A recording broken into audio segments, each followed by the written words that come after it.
Hi friends, welcome to my channel. ఈరోజు మనం బయటేమో చల్లగా వర్షాలు, నాకేమో దేన్నో దాన్ని మర్డర్ చేసి ప్లేట్లు వేసుకుని తినాలనిపించింది. అందుకే ఫ్రెండ్స్ ఈరోజు చికెన్ ఫ్రై చేసుకున్నాం.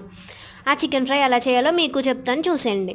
ఫస్ట్ బాగా కడిగి పెట్టుకున్న చికెన్ వేసుకుని అందులో గరం మసాలా పొడి, కారం 2 స్పూన్లు, మిరియాల పొడి, నిమ్మకాయ రసం, పసుపు, అల్లం వెల్లుల్లి పేస్టు, 2 గుడ్లు వేసుకుని బాగా కలిపేసుకోండి. బాగా కలిపి దాన్ని పక్కన పెట్టుకున్నాక డీప్ ఫ్రైకి సరిపడా ఆయిల్ తీసుకుని ఆయిల్ హీట్ ఎక్కాక మనం మ్యాగ్నేట్ చేసుకున్న చికెన్ పీసెస్ వేసుకుని బాగా ఫ్రై చేసుకుని గోల్డెన్ బ్రౌన్ కలర్లోకి వచ్చాక తీసి పక్కన పెట్టుకుని ఆ వెదర్ని ఎంజాయ్ చేస్తూ చికెన్ని ఎంజాయ్ చేస్తూ తినండి.